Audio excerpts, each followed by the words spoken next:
Welcome to another AI pattern recognition deep dive.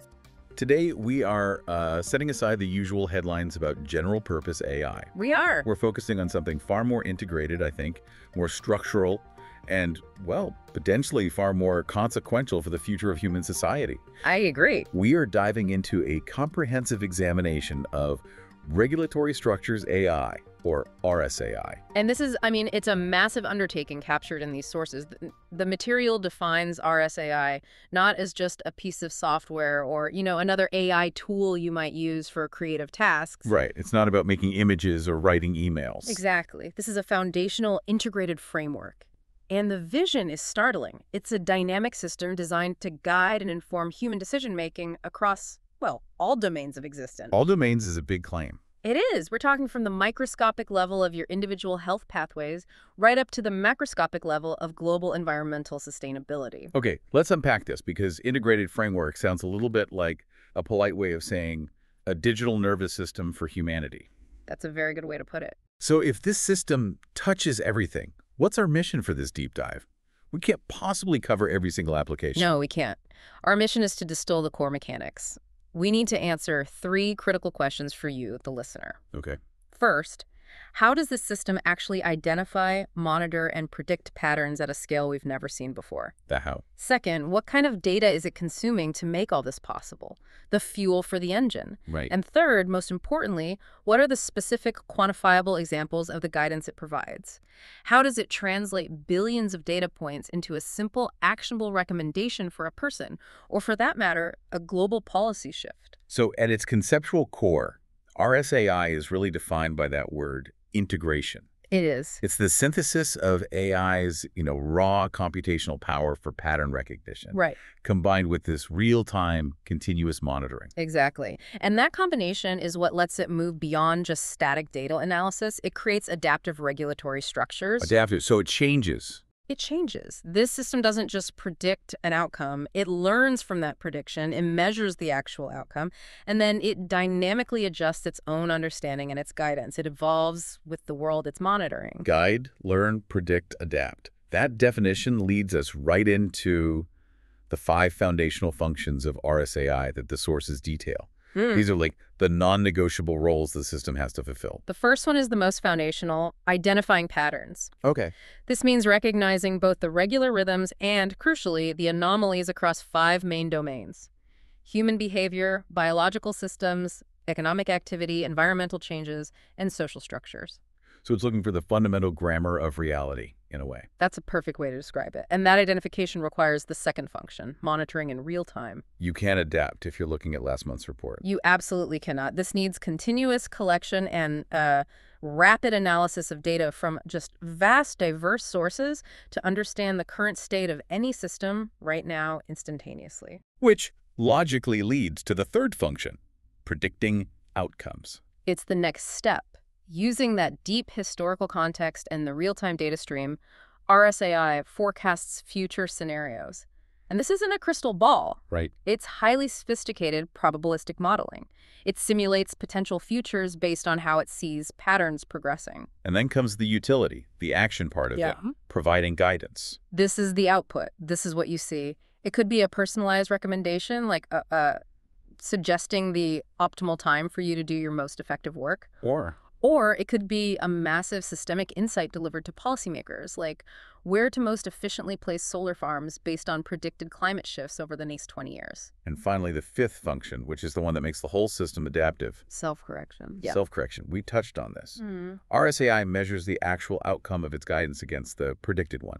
So if a policy recommendation doesn't get the result it expected, the system doesn't just fail. It learns. It learns. It dynamically adjusts its underlying models, its understanding, and its future guidance instantly. That is the definition of a truly living regulation. It means regulations are no longer just, frozen legislation.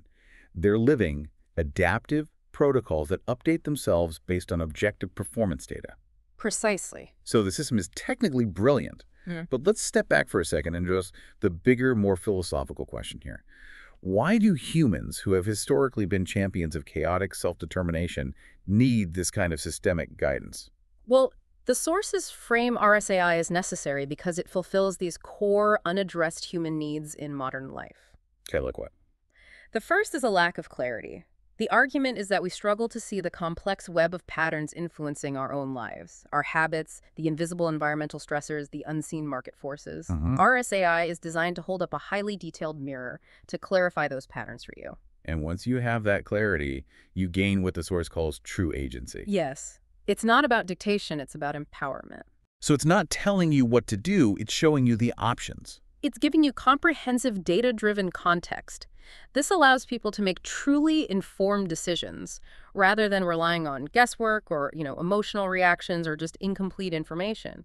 It shifts self-determination from being impulsive to being informed. And then it moves beyond just the individual. There's the need for connection. A huge one. Modern systems often hide the consequences of our individual actions. RSAI is designed to instantly show you how your choice, say a consumption pattern or a travel habit, affects your community and the global ecosystem. It makes the abstract idea of interconnectedness totally concrete and quantifiable. Which feeds right into the next need, progress tracking. Absolutely. Whether we're talking about your personal fitness goals or a company's sustainability targets or a community's fight against a specific disease, the system gives you real-time, measurable feedback. So it turns these big, long-term goals into something you can see and feel today. It turns them into tangible, motivating milestones. And the final human need it addresses is adaptation. The world changes so fast. At an exponential rate. Climate, technology, geopolitics. Without massive computational help, our systems are always playing catch-up. We're reacting to crises instead of anticipating them. And RSAI is designed to change that. It enables rapid, data-informed responses to changing circumstances, which could drastically reduce systemic shocks. That rationale makes a lot of sense. Humans are often trying to solve these huge global problems like climate change or economic instability, but we only have visibility into a tiny fraction of the data. It's like trying to drive a car by looking at only one wheel. Exactly. You have no idea what the whole machine is doing. And RSAI is designed to give you that 360-degree continuous visibility to enhance personal health, optimize communities, customize education, and enhance social connection all at the same time. Okay, that is the philosophical vision. Now let's get into the engineering reality. If RSAI is this comprehensive structure, let's drill down into Section 2, the RSAI engine. Let's do it.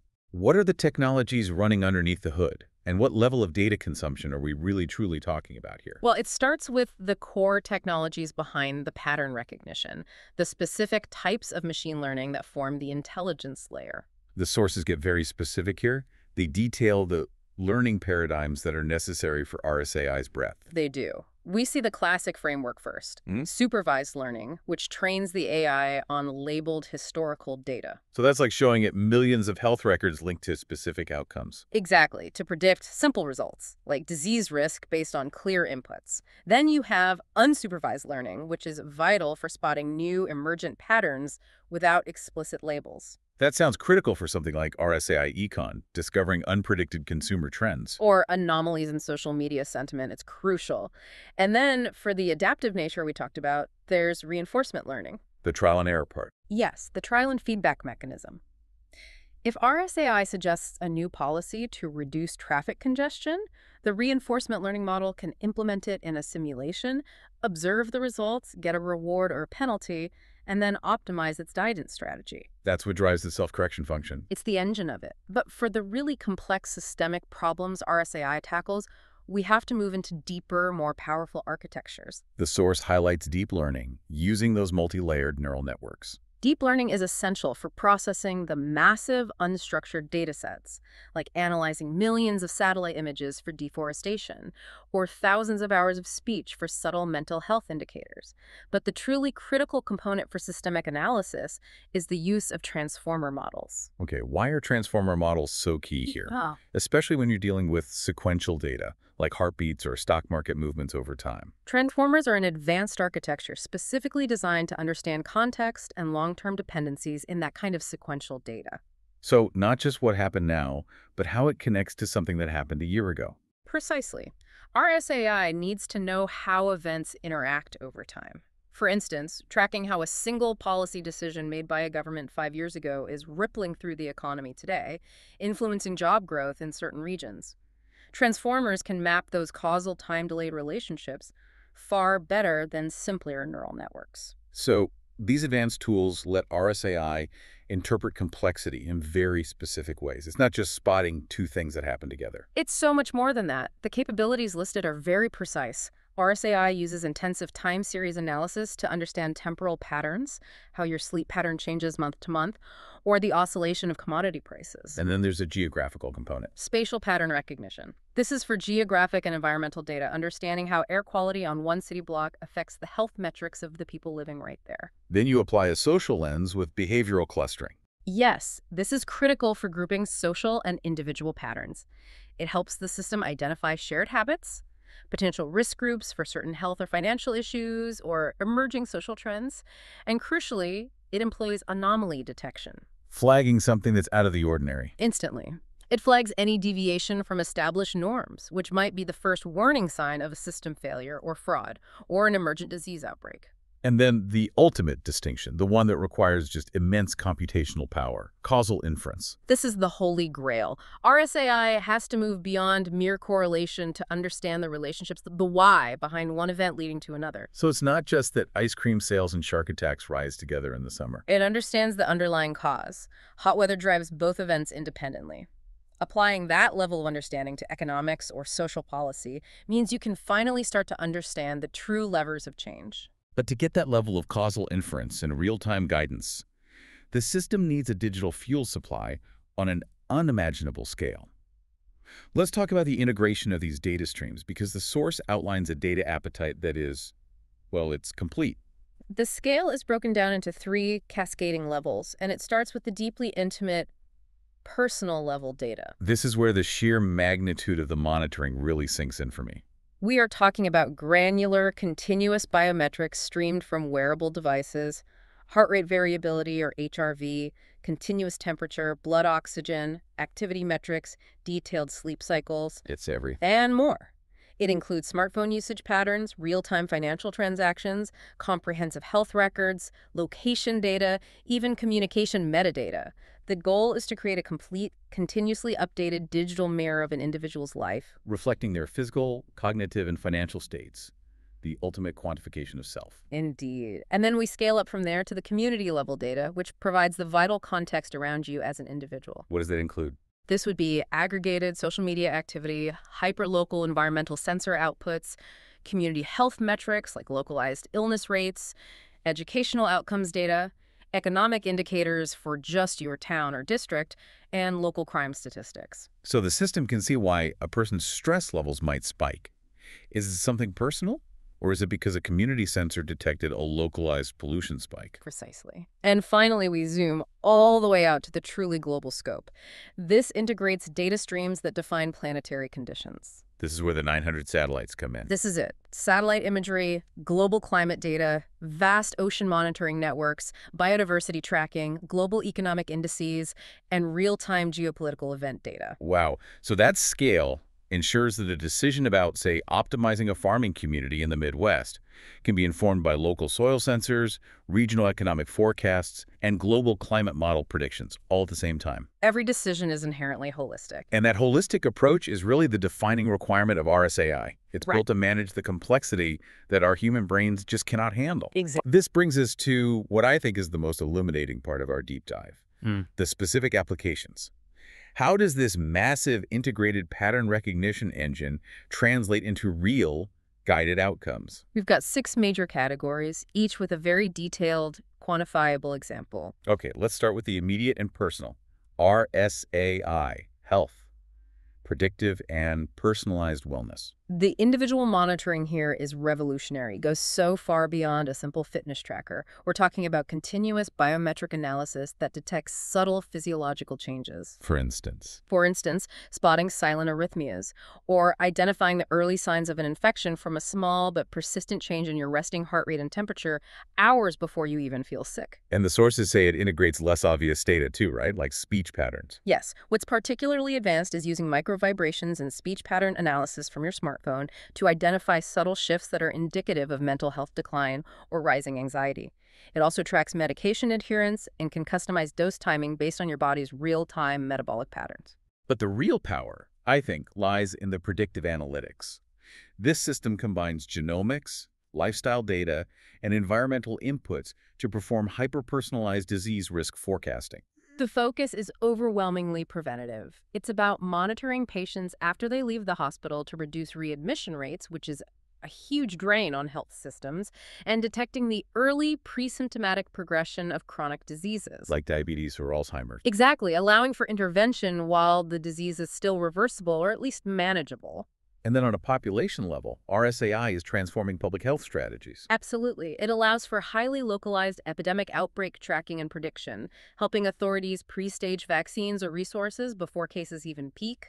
It also identifies systemic health disparities within communities and optimizes resource allocation to areas where preventive care programs will have the maximum statistical impact. Okay, let's look at the critical application example the source provides, the diabetic patient. We need to understand the mechanics here. So this patient is a 65-year-old diabetic wearing a standard array of advanced biometric sensors. The system is continuously monitoring their standard inputs: glucose, heart rate, activity. The usual suspects. Right. But the pattern detection layer goes deeper. It starts analyzing the patient's heart rate variability, or HRV, and their galvanic skin response, which are subclinical indicators of stress. So it's looking for a physiological stress response that the patient might not even consciously notice. Precisely. And RSAI detects this subtle but consistent pattern. The HRV drops and the GSR spikes markers of rising subclinical stress, and they always appear a full 2 hours before the patient registers a significant glucose spike. Which is often a metabolic response to that stress. It is, so the guidance isn't delivered when the damage is done, but when the precursor is detected. What does that look like? The system alerts the patient with a personalized notification at that key moment, 2 hours before the predictable glucose spike, and suggests specific, personalized stress reduction techniques. Maybe a 10-minute breathing exercise or a brief distraction task. And the quantifiable result. Over 3 months, the patient successfully prevented 40% of their typical stress-induced glucose spikes. Wow. That is pattern detection translating directly into enhanced physiological function. That's incredible. It really is. Okay, moving on to RSAI Edu. Tailoring the learning journey. If we make people healthier, we must also make them more capable. The goal here is the total elimination of generalized teaching. The AI identifies an individual student's deep learning profile, Their learning style. their optimal learning style, visual, auditory, kinesthetic, their attention span patterns during different tasks, and even the optimal time of day for them to tackle challenging subjects like abstract math or learning a new language. This enables the shift to what the source calls adaptive curriculum design. So the curriculum is not a fixed textbook, it's a fluid thing. It's a fluid entity. The difficulty of the material adjusts in real time based on the student's moment-to-moment performance and cognitive load. So if you're getting it, it gets harder. If you're struggling. It eases up and provides targeted, personalized interventions using your known optimal learning style until that knowledge gap is closed. It also continuously aligns your educational path with emerging career opportunities. Systemically, how does this improve the broader educational infrastructure? It allows for a sophisticated analysis of teacher effectiveness patterns, not to grade the teacher, but to identify which instructional techniques correlate with the highest student success rates for specific demographics. And crucially, for identifying dropout risk indicators long before a student becomes disengaged. Not just based on grades. Based on behavioral metrics. Let's examine the education example, the one that involves leveraging a student's unexpected strength. Right. So we have a 10-year-old student who is demonstrably struggling with abstract math concepts and number sense. RSAI analyzes her interactive learning data and standardized cognitive assessments, but it spots a unique pattern. What's the pattern? She consistently scores extremely high on spatial reasoning and visualization tasks. So the problem isn't intelligence. It's the instructional delivery method. Exactly. The system identifies that the traditional, abstract, symbolic way of teaching math is failing her. So RSAI pivots her entire instructional path. It generates geometry-first lessons that build visual patterns, shapes, structures, spatial relationships into abstract concepts. So it's teaching to her strength. By exploiting that existing recognized spatial strength, the student's math comprehension and scores increased by 35% in 6 months. It's a perfect example of personalized, data-driven pedagogy. Let's talk about money and stability. RSAI Econ, stabilizing finance and markets. This system seems like an indispensable tool for economic navigation. On the personal front, RSAI functions as a highly granular financial coach. It uses behavioral clustering to identify your habitual overspending triggers. Is it stress? Is it seeing a certain kind of ad? Exactly. It pinpoints optimal savings opportunities and can suggest investment timing based on your personal economic cycles and external market indicators, all while formulating personalized debt reduction strategies based on behavioral modifications, not just amortization tables.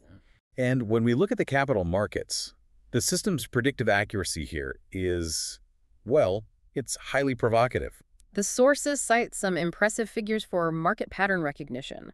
They're noting 76–82% accuracy in predicting short to medium-term stock market shifts. And it does more than that. It's also deployed in long-term economic trend forecasting, highly detailed consumer behavior prediction, and end-to-end global supply chain optimization to prevent bottlenecks. Wait a minute. If an AI can predict the market with 80% accuracy, doesn't that fundamentally destroy the competitive nature of the market? I mean, if everyone has the answer, does the whole system just crash into itself? That is the core friction point the sources address. And the answer is that RSAI guidance isn't universally accessible in the same way. Its real power is often used at the systemic monitoring level. Providing early warnings to national banks and regulatory bodies? Exactly. The AI uses alternative data sources like real-time shipping logs, commodity sensor data, localized purchasing power shifts to predict inflation well before traditional lagging indicators can. It tracks wealth inequality in real time and provides critical early warning signals for systemic economic crises. Based on factors too subtle for human analysts to spot. Often, yes. Let's use the small business example to show how this predictive knowledge provides a massive strategic advantage. Okay, so a small business enrolls in RSAI Econ. It allows the system to analyze its internal inventory, sales history, and specific product market trends. And the system integrates this with external global data. Right, including social media sentiment analysis specific to that product category and a highly localized long-term weather pattern. And what pattern does it detect? It predicts a highly specific surge, a 23% increase in demand for their product in just 6 weeks. And this prediction is based on the correlation between rising positive sentiment on a specific social platform and an anticipated regional climate event that drives demand for this specific item. 6 weeks of lead time is enough to capture the whole market. Absolutely. The business adjusts its inventory and logistics immediately. It perfectly captures that entire demand wave, while competitors who are relying on slower, traditional cycles or human instinct face severe shortages. That is the definition of real-time, pattern-driven, competitive capitalism. It dramatically increases efficiency, but you're right, it also heightens the barrier to entry for anyone not using RSAI. Shifting now to the global stage. RSAI, climate, disaster, and ecosystem management. The data scale here is what really justifies that 900-plus satellite integration. This is entirely dependent on real-time Earth observation. The system fuses data from synthetic aperture radar satellites for terrain mapping, LiDAR for canopy density, multispectral imaging for biochemical analysis. This enables things like deforestation detection with near-perfect accuracy. The source said 89 to 99%. Incredible, isn't it? It also allows for continuous atmospheric carbon monitoring, precise ice cap volume measurement, and fine-grained ocean temperature mapping. It creates a dynamic, high-resolution diagnosis of the planet's health. It really does. And beyond climate, it's managing biodiversity tracking species migration patterns with real-time image recognition, assessing coral reef bleaching, monitoring soil degradation, modeling water quality across continents. And this precision is critical for disaster prediction and response. The sources boast an 82% improvement in hurricane path prediction accuracy, and that's achieved by combining inputs that were previously disparate. It also improves wildfire risk assessment based on real-time biomass moisture content and flood susceptibility modeling. And even earthquake patterns. It looks for subtle, repeating seismic anomalies that might precede major events. Let's detail the hurricane example to understand the mechanism behind that improved accuracy. So RSAI is continuously monitoring a vulnerable coastal region. It's fusing data from SAR satellites measuring wave height, deep-sea temperature probes, atmospheric sounders measuring moisture content, and global climate models. And it sees a pattern. It detects an unusual deep-water thermal pattern interacting with atmospheric moisture in a highly specific way. What's the resulting pattern and guidance? The complex causal modeling predicts the formation and track of a Category 4 hurricane a full 10 days in advance, with 95% path accuracy. 10 days. That's far superior to traditional 3-day models. It is. And this isn't just a warning. The guidance includes optimizing evacuation routes based on predicted flood zones and pre-staging medical supplies and logistics away from high-risk infrastructure that the AI has identified. 10 days is the difference between an orderly evacuation and a total disaster. That magnitude of predictive clarity is just staggering. It fundamentally shifts disaster management from being reactive to being preventative. Okay, let's move to the complexity of society. RSAI Gov and social dynamics. Equity and conflict. This is where the system's power intersects directly with liberty and governance. Governance optimization focuses on data-driven policy design. RSAI measures the real-world effectiveness of existing policies. It conducts nuanced public sentiment analysis, and critically, it identifies subtle corruption patterns hidden in transaction metadata or bureaucratic approval flows. And in social dynamics, we're dealing with the health of the community itself. We're tracking community cohesion metrics, how frequently people interact, where communication fractures occur, how different demographic groups use public resources. And that feeds into conflict, early warning systems. It does. It monitors for escalating patterns in specific regions and uses sophisticated algorithms for misinformation pattern detection, tracking the source and the rate of propagation. The equity and justice component is where RSAI attempts to correct human bias by analyzing system bias. It proactively identifies discrimination patterns that are embedded deep within systems, be it in mortgage lending algorithms, police deployment schedules, or educational placement. It flags access inequality and conducts constant systematic justice system bias analysis. The application example here is one of the most powerful because it addresses a clear, measurable injustice in a city system. It is. RSAI analyzes a city's holistic data set, fusing real-time GPS logs from ambulances and police vehicles, aggregated crime data, call volumes, and detailed demographic information, and it immediately identifies a deeply troubling systematic pattern. What's the pattern of inequality? It finds that specific neighborhoods, typically those that are socioeconomically disadvantaged, have average emergency response times 4 times longer than the city average. And this isn't due to malice. No, it's traced to historical, inefficient routing and poorly situated stations based on decades-old data. So the systemic pattern, regardless of intent, produces a profoundly inequitable outcome. And RSAI provides immediate quantifiable guidance, a plan for specific station relocations and route optimization algorithms that prioritize equalized response times over pure distance. The measurable goal is to equalize response times across all areas within 18 months. A direct, logistical solution to systemic inequality. Yes, I. Finally, we move to the most personal domain, RSAI behavior and biological systems. This is about understanding and potentially optimizing our deepest human potential. At the individual psychological level, the system uses continuous data to identify mood cycling, to recognize stress triggers, whether they're internal, social, or environmental, and to track the formation patterns of habits, good or bad. It can even track relationship dynamics. Subtly, yes, by analyzing communication metrics and social behavior patterns over time. The neurodevelopmental monitoring capabilities offer the promise of intervention at the earliest possible moment. And this is hugely valuable for proactive care. It involves the early detection of indicators for things like autism spectrum characteristics, ADHD patterns, and subtle learning disabilities, using analysis of interaction patterns and cognitive performance. And for cognitive decline. Crucially, it provides early warning for cognitive decline, detecting patterns years before the onset of clinical symptoms, which enables therapeutic intervention during the latency phase. Let's elaborate on the example of early depression detection. This requires incredible trust and data fusion. It does. With explicit layered consent, RSAI monitors a teenager's phone usage metadata, their social media engagement patterns, so activity level, sentiment of language used, and their biometric data. Sleep cycles, HRV, activity. Right, and the system is trained to spot subtle divergences from that individual's baseline. What are those specific emerging depression patterns? The pattern is a convergence of subtle shifts. Disrupted sleep cycles with fragmented REM sleep, a measured drop in heart rate variability, which indicates high, constant stress, and a sharp decrease in active social media interaction, coupled with an increase in passive consumption. And this convergence allows detection, 6 weeks before clinical symptoms might be noticeable to family or teachers? That time window is everything. It lets parents, counselors, and doctors intervene proactively with behavioral therapy or lifestyle changes, maximizing the chance of a successful outcome before the pattern solidifies into chronic depression.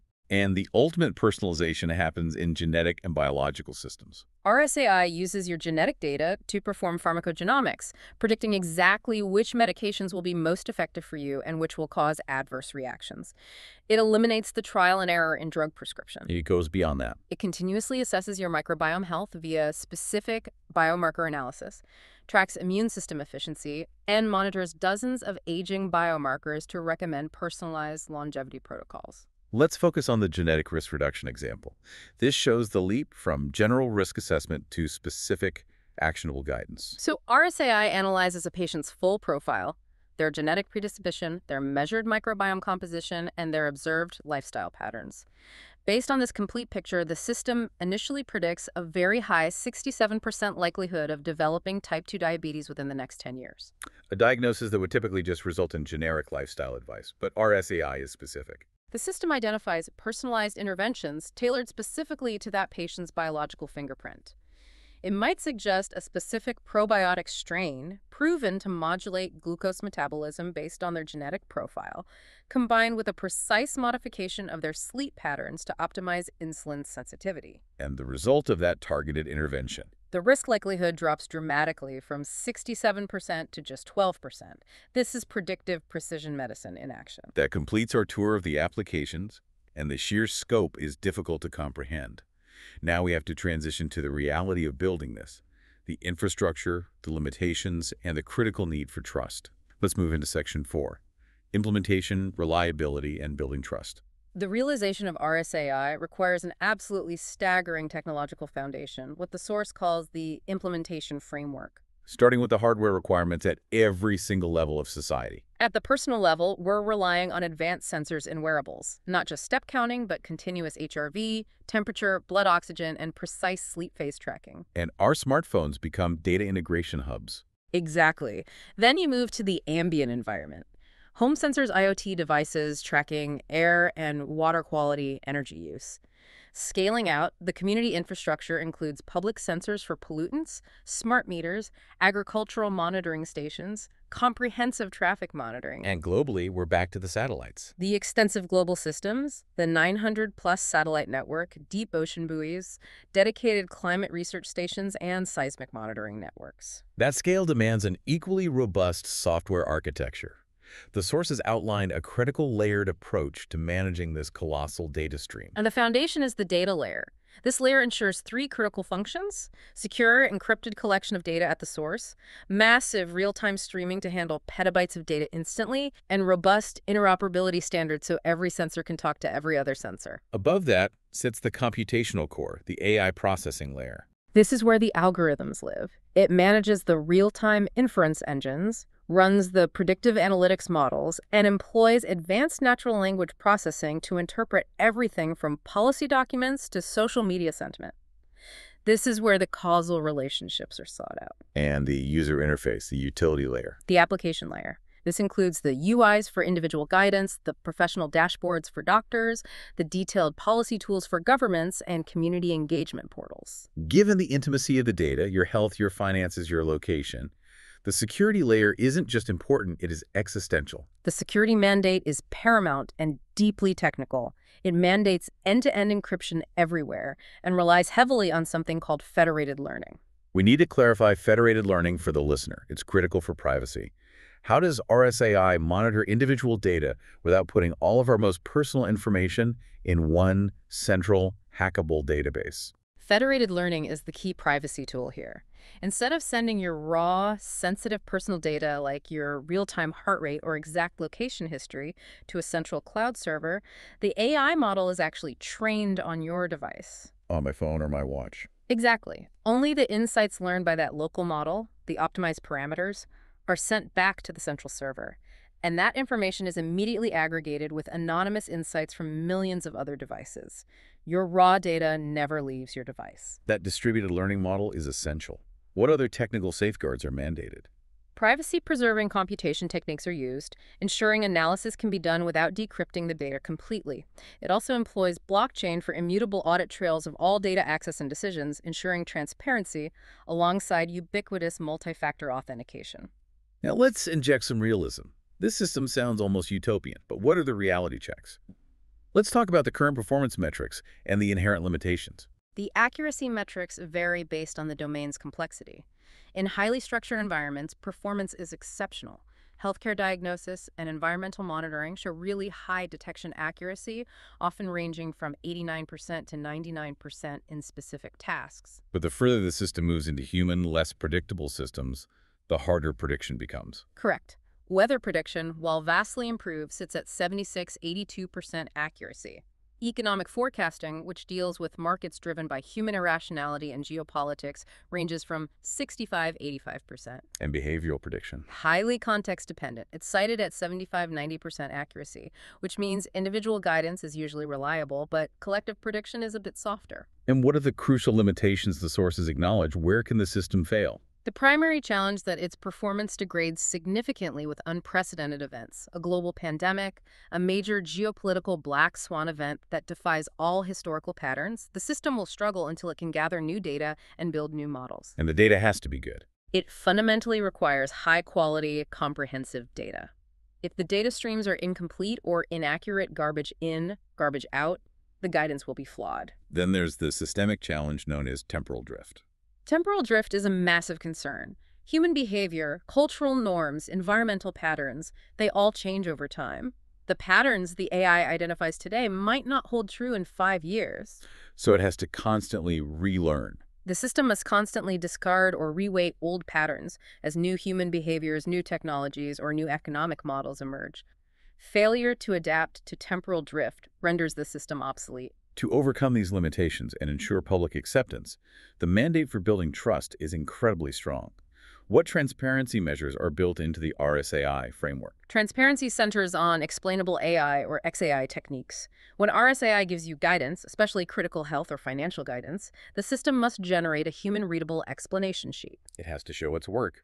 It has to explain why the recommendation was made, what data points led to the conclusion, and the confidence score of the model. This moves beyond just trusting the algorithm to actually understanding it. Absolutely. The framework also mandates open-source algorithm components, regular public audits, and independent validation studies to verify the system's claims outside of the developer's control. And the ethical and governance side, how do we prevent this massive system from becoming oppressive? Robust governance structures are required, including multi-stakeholder oversight boards with technical experts, policy specialists, and community representatives. The ethical frameworks define critical individual rights, such as human oversight requirements for any critical decisions, meaning a human must interpret and approve major guidance, and the right to explanation for any decision the AI makes that affects you. The framework also directly addresses the risks. Let's quickly summarize the technical and social risks. The technical risk is what you'd expect. System failures, cybersecurity vulnerabilities, algorithm errors. Mitigation relies on fully redundant systems and continuous, intensive security audits, often performed by rival AI systems designed to spot vulnerabilities. And the social risks, the risks to human liberty and dynamism. The most profound social risks are a dangerous over-reliance on AI recommendations. If the guidance is always perfect, why bother thinking for yourself?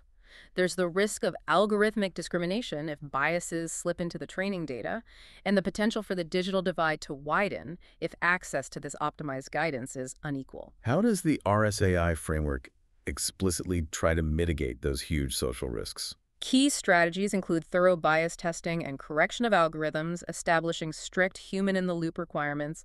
That human approval step is non-negotiable for critical decisions, and implementing extensive digital literacy programs to ensure the public understands the system, alongside universal access initiatives. That sets the stage for where the system is today and the necessary guardrails.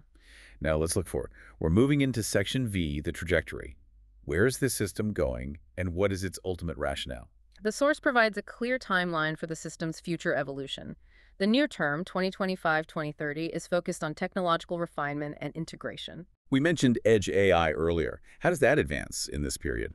We'll see highly sophisticated Edge AI becoming standard. So more pattern recognition happens locally on your personal devices, enhancing both speed and privacy via superior federated learning. We'll also see the final consolidation of multimodal integration. Meaning the AI seamlessly combines inputs like visual satellite data, language sentiment, and biometric sensor streams. All at once. And then there's the sci-fi element of this time frame. brain-computer interfaces for direct feedback. That's a leap in intimacy. It is, moving from extra... So they'll understand why the hurricane formed, why the market crashed, why a disease manifests. That's the goal. We also anticipate the integration of emotional intelligence in AI assistance systems that can interpret subtle human emotional states to provide more empathetic and context-aware guidance. What is the impact vision for that medium-term development? The goals are revolutionary. Preventative healthcare eliminating most chronic, lifestyle-driven diseases, economic cycles being virtually smoothed out through highly accurate prediction, large-scale environmental restoration efforts guided by AI optimization, and social conflicts being anticipated and mediated before they can escalate into violence. And the ultimate horizon, the long-term vision, 2040 plus. The vision is a fully integrated global RSAI network encompassing all planetary data points and systems. This leads to the final state of AI-human collaborative intelligence, where the lines blur between human intuition and algorithmic insight. And the ultimate purpose? To establish a permanent, sustainable equilibrium with planetary boundaries and the emergence of new forms of human flourishing, supported by universal, personalized guidance. This all hinges on the idea that humans, left to their own devices, are inherently flawed at managing complexity. Let's address the fundamental philosophical question from the sources. The rationale for RSAI. Why even build this system? The rationale directly addresses the systemic flaws that have caused human civilizations to repeatedly fail throughout history. RSAI is explicitly designed as a counteragent to these structural shortcomings. Flaws like the human tendency toward short-term thinking over long-term sustainability. Exactly. We prioritize next quarter's profits over the next century's climate stability. RSAI, with its deep historical and predictive models, constantly surfaces the long-term cost of short-term gain, forcing a wider perspective. It also addresses the tragedy of the commons. Yes, where individuals act in their own self-interest against the collective good. RSAI mitigates this by making the collective consequence of your individual actions instantly visible to you. And the problems of centralized power and information failure. We see the historical pattern of power concentration and corruption, which RSAI attempts to counteract with ubiquitous monitoring and transparent audit trails. And finally, our chronic, systemic ignorance of complex system dynamics. We just can't hold all the variables in our heads. No single human or group of humans can. RSAI is built to handle that complexity and provide real-time, objective insight into the true workings of the world. So, RSAI is designed as a systemic firewall against our own historical cognitive and behavioral shortcomings. But even with that long-term vision, the sources acknowledge massive, inherent challenges that must be overcome. These are the critical hurdles that determine whether RSAI becomes a force for good or a systemic risk. We have to continuously confront the challenge of maintaining human agency and creativity. If the guidance is too perfect, if all the problems are solved, do we lose the necessary friction that drives innovation? And the challenge of global fairness. We must ensure equitable access globally. If this optimized guidance is only available to wealthy nations or elites, the digital divide will become an unbridgeable chasm, leading to new forms of global inequality. And the political risks. Giving a central monitoring system this much power is dangerous. Preventing AI-enabled authoritarianism is paramount. A system that monitors and provides guidance on health, finance, and social cohesion could easily be weaponized to enforce compliance and silence dissent. It requires constant democratic vigilance. We also have to preserve cultural diversity. We must actively work to preserve diversity and cultural autonomy against the homogenization that a single globally optimized system might impose. We have covered the entire spectrum today, moving from the most intimate level of genetic risk reduction to the immense scale of global climate pattern prediction. What is the synthesis, the final takeaway for our listener? The core knowledge you should walk away with is this. The scope of RSAI is unprecedented. It connects individual genetics, behavioral patterns, community health, and global climate data. All in one system. But the purpose, as defined by the source, is not replacement, but enhancement. It is designed to provide guidance and improve human decision-making, giving us access to the patterns that were previously invisible, enabling us to act proactively rather than reactively. And that is the core tension we have to constantly monitor. The pursuit of profound clarity and progress, while actively managing the immense risks associated with algorithmic bias, the potential erosion of human agency, and the concentration of systemic power. The benefits stabilizing economies, preventing disease, optimizing resources are clear, but they require robust ethical frameworks and those mandatory human-in-the-loop requirements. The implementation of the system is less about a technological feat and more about an ongoing negotiation between convenience and freedom, between optimization and autonomy. So we'll leave you with this final provocative thought. Building on that discussion of maintaining human agency, if RSAI successfully achieves its long-term vision, if it smooths out global economic cycles, eliminates most chronic diseases through predictive health, perfectly optimizes our education, and successfully mediates most major social conflicts, solving many of humanity's great systemic problems, what then becomes the new frontier of human challenge, creativity, and struggle? What do we do when the invisible patterns that once drove chaos are suddenly rendered clear, predictable, and manageable by an adaptive algorithm? Something to ponder as you reflect on the invisible patterns guiding your own choices today. Thank you for joining us for the deep dive. Thank you for joining us. Yeah. We'll see you soon. This is DigitView.